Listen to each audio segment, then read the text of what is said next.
Hello guys, I hope all is well. So this is a continuation video from the series that we are making for grade 8. Now here we are talking about integers.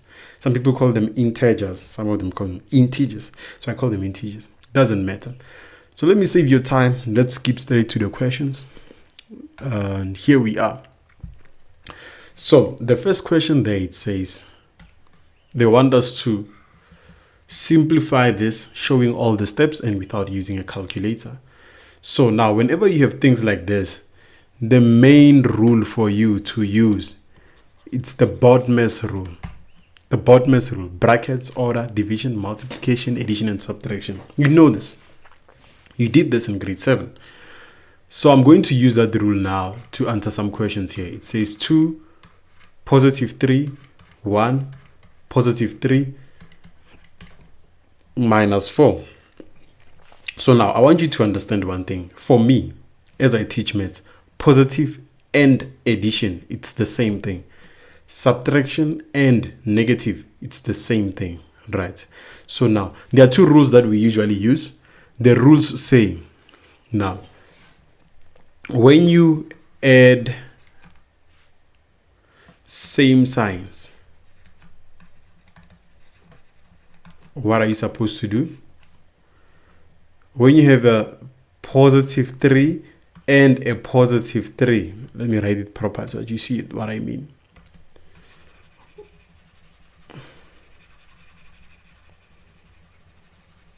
So whenever you have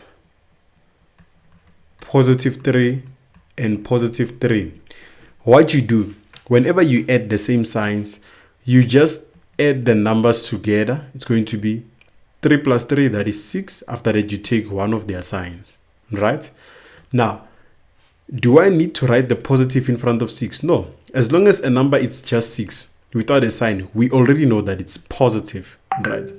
And then let me put this on silent. And then for a number to be negative, it most definitely needs to have a sign in front of it. But if a number is positive, you can write it as positive 6, or you can just write it as 6. We just know that it's always positive. Let's move on to the next one. Let's say you have negative 3, negative 3. Some people would say negative 3 minus 3. But then remember I said minus and negative is the same thing for me. So now negative 3, negative 3, we know that they have the same signs. The sign in front of 3, it's negative. The sign in front of this 3, it's negative. So I add 3 and 3 together, it becomes 6. And then negative and negative, I take one of their signs. This is when you are adding numbers with the same signs. And then when you add numbers with different signs, what I need you to do is to understand that you are going to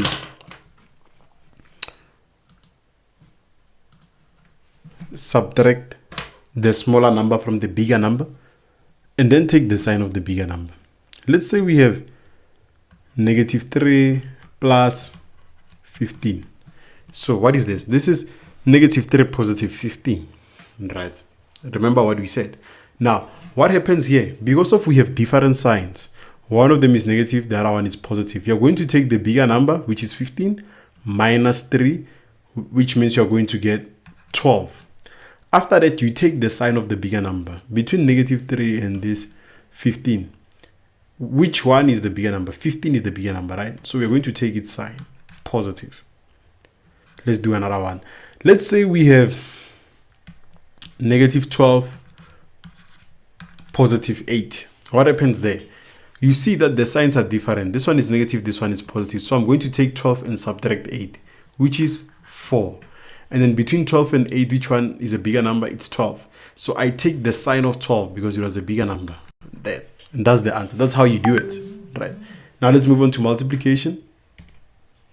Now here, whenever we talk about multiplication and division, you must consider the fact that here we might have the same signs and we might have different signs. Right there. So the rules for multiplication and division, they are different from the rules of addition and subtraction when it comes to integers. So here, whenever you multiply a number that's positive with a number that's positive, the answer you get is positive. Whenever you multiply a number that is negative with a number that's negative, the answer you get is positive.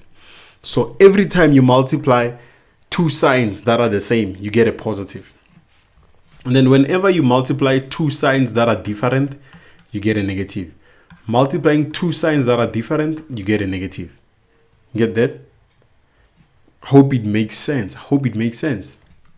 How do you get to remember this easily? Some people use this method. Positive, it's a friend. Negative, it's an enemy. A friend of my friend, it's my friend. An enemy of my enemy, it's my friend. A friend of my enemy is my enemy. An enemy of my friend, it's my enemy. It's probably more difficult to grab. But then if you get it that way, it will work. Friend of my friend is my friend. Enemy of my enemy is my friend. Friend of my enemy is my enemy. Enemy of my friend is my enemy. It works like that. So same signs give you a positive. Opposite signs give you a negative. That's how it works. So now we have to get to the meat and bones of integers, where we actually apply this rule of Botas right here. Now, how would we do that? Right? So we want to, let me choose a proper color. Yes. We want to first solve what's in the brackets. So the 2 and the 3 will stay. You first solve inside the brackets. So when we add 1 and 3, we get 4, then minus 4. And then we remove the brackets. So the concept of brackets, it happens twice. You first solve inside the brackets, and then you remove the brackets. So to remove the bracket means multiply. So it means I have to multiply 3 with the 4. That's how it goes, right? So I have 2 plus, what is 3 times 4? That is 12 minus 4. And then Botas says, let's add before we subtract, right? So let me add this 2. Let me deal with the positives. So 2 plus 12, that is how much? That is 14. Then minus 4. How much do I get there? My final answer, it's 10. Easy as that. I don't think that will be a problem. Let's move on to the next one. So here I have the following now. I have to use Botas again. So Botas says I do what? I deal with what's inside the bracket. So we keep things simple. This inside the brackets, everything is okay. So 5 plus 3, I get how much? I get 8. Then the next step is to remove the brackets. The brackets mean I must do what? I must multiply. So whenever you're multiplying two numbers, you first deal with the signs. Negative times negative, that is a positive. Do I need to write a positive sign? No. Then I go to the numbers. 5 times 2, that is 10. Remember, when I just wrote 10 without a sign in front, it automatically means that 10 is positive. Then I have to multiply 3 times 8. How much is that? That is 24. 24 times 2. How much is that? It is 48. So here I have 48. See that? And then my answer here, 10 plus 48, that is 58. Easy as that. Let's move on to the next one. Now, this one has fractions. So here, we move on with the Botas rule again. The Botas rule says, deal with what's inside the brackets. Add those things first. So here, there is nothing to add inside the bracket. It stays like that. Plus 3. Here I have 3 plus 3. How much is that? That is 6. 6 minus 1. How much is that? It's 5. So inside the brackets, I'm left with 5 there. And then I have 3 multiplied by 2. Right? And then now I remove the brackets. I have 4, which is positive because it has no sign in front. And then I have a 3 that is negative. So you always start with the signs. Positive times negative, that is negative. Remember, any friend of my enemy is my enemy. 4 times 3, it's how much? It's 12. Plus, here I have 3 times 5 times 2. So first start with the signs. Positive and positive and positive, that is positive. So which means I was right to put an addition here. And then 3 times 5, that is 15. 15 times 2, that is 30. So I have 30 here all over. When I multiply this 2, 3 times 2, that is 6. Then I will have negative 12 plus 30. What happens when you add two numbers that have different signs? You take the bigger number and subtract the smaller one. What is 12? What is 30 minus 12? That is 18. And then I take the sign of the bigger number. Which one is bigger here? 12 or 30? It's 30. What was the sign of 30? That was positive, right? All over 6. Then I simplify this. 6 into 18 goes how many times? It goes 3 times. Sorry, this is meant to be 3. Hope it makes sense. Now, let's move on to the next one. So, before we move on with this one, I want to address something. 2 things. First, it's people who do the following. Guys, whenever you deal with me, you write an answer. I bet with every teacher is like that, because maths is like that. When I say give me 5 over 2, if you do this to me, you are wrong. You are so wrong. In fact, you might lose all the marks for all the answers for me. Why? What is wrong with this? This doesn't have a division line. There's a difference between 5 over 2 and this. Those are 2 completely different things. So please bear in mind. And another thing, there are people who would write fractions this way. No ways. There's no way we are going to take that.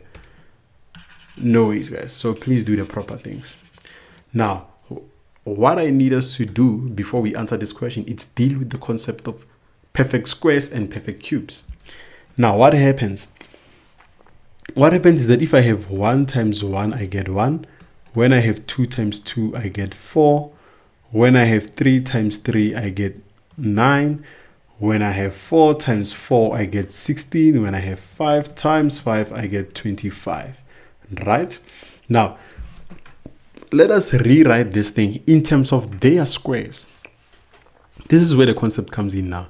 4, when you write it in terms of its exponents, it's going to be 2 squared. 9, when you write it in terms of its exponents, it's going to be 3 squared. 16, when you write it as its exponent, is going to become 4 squared.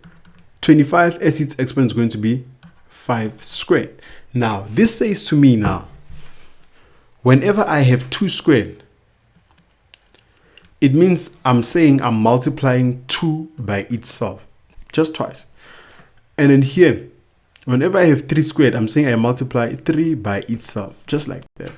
You see what it means? So we call these numbers perfect squares. They are perfect squares. A number like 4, 9, 16, and 25, we call these numbers perfect squares. Why? Because there's a point whereby you multiplied a number by itself for you to get that number. For you to get 9, you multiply 3 by itself for you to get 9. So 9 is a perfect square. It makes sense? And then we have numbers like this one. Let me use a different color here. I like red. It blends in perfectly like that. So whenever I have 3 times 3 times 3, I get how much? 27. So 27 for me. This we call them cubes. This is a perfect cube, and this is a perfect square. How do we know cubes? How do we differentiate cubes from squares? In this case, cubes are raised to 3. That's the only difference. The other one is raised to 2, it's a square. The other one is raised to 3, it's a cube, right? Whenever I have 5 times 5 times 5, I get 125. What is 125? 125 is a perfect cube for me, because for me to get 125, there's a point whereby I multiplied 5 by itself 3 times. Make sense? Perfect squares and perfect cubes. I hope those make sense. Now, I need us to move to the following. There are some things now that we call square roots and cube roots. So a square root looks like this. Or some people might do it like this, but it's rare. But then this is a square root, and I'll tell you the purpose of a square root soon. Then we have something called, I bet you would have guessed, a cube root. Cube root. How do you see this? Only one way. It looks like this. Now, do you see what's happening here? We spoke about squares, and we spoke about perfect squares, and we spoke about perfect cubes. And now we're talking about square roots, and we're talking about cube roots. Now, what happens when you have these things? Like, what happens? Why do you have them? So, here's why. what happens is that square roots are enemies of squares. Now, let me say I give you something like this, 16, I put it under a square root. I'm like, solve this for me without using a calculator. What happens is that you're supposed to see that 16 is a perfect square. So which means I can write 16 as 4 squared, right? And then this is still under a square root. Now, when you have something like this, square roots are opposites of squares. So now the square is going to cancel the square root. And what will be left here? It's 4. 4 will be your answer. You see that? And I think you would have guessed the same thing applies now with cubes. Let's say you have 125. I'm saying find for me the cube root of 125. So what's supposed to happen is that you're supposed to see that 125 is a perfect cube. You must know all your perfect cubes. 125 is a perfect cube. I can write this as 5 cubed, right? Still under a cube root. Now I can rewrite 125 as 5 cubed. In that case, the cube will cancel the cube root. Then I'll be left with just 5 as my answer. You see where this is going? Now this helps us now answer this final question. And this video is taking too long now. Let me not cross 25 minutes. All right. So let's tackle this question now. Now that we've gotten those things out of the way, let's solve this question. I have 9 here. What am I supposed to do with 9? I must rewrite the root of 9 in exponential form. So 9 is a perfect square. By which number? By 3 squared. So this, I'm writing it this way. And here are those brackets.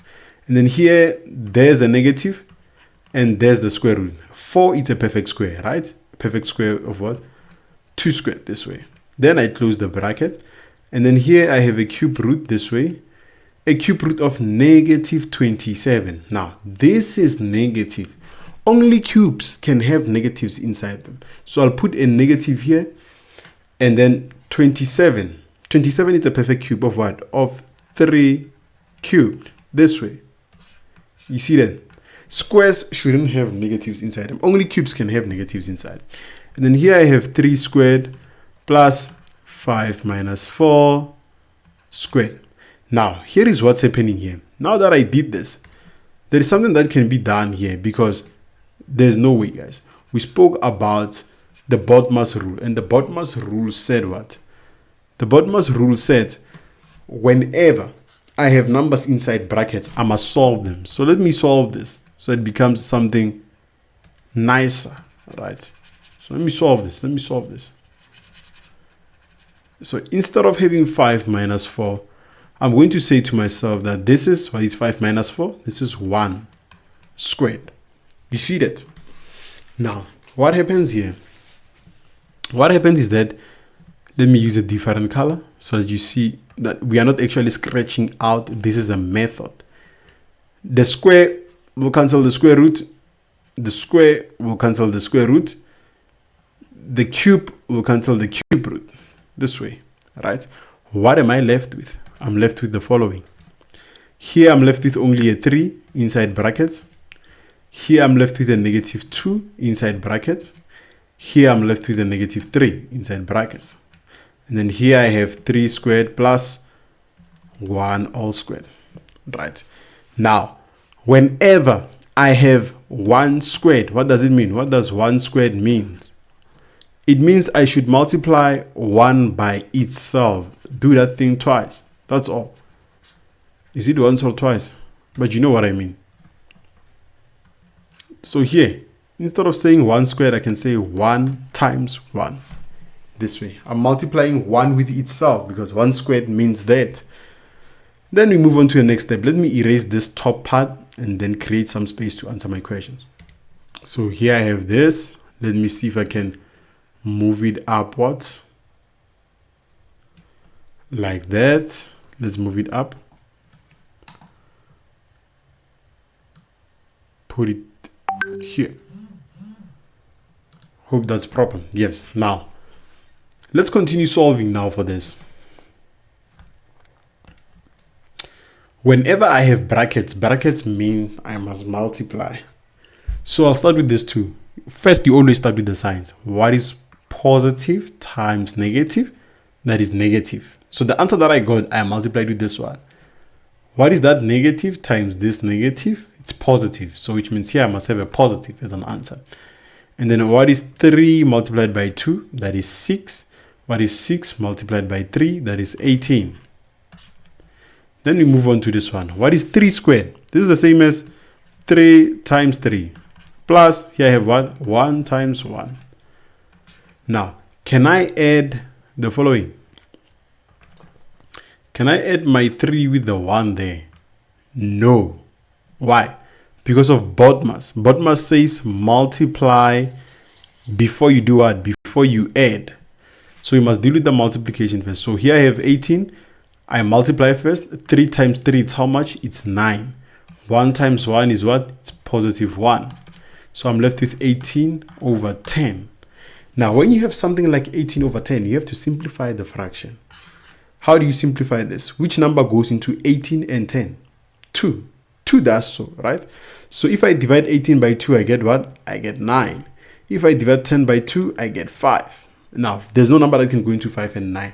But this cannot be my answer. I cannot leave my answer as an improper fraction. It has to be a mixed fraction. So 5 into 9 goes how many times? It goes once. The remainder, it's 4. My denominator is supposed to stay as 5. So that is the final answer, and that is the end of the video, guys.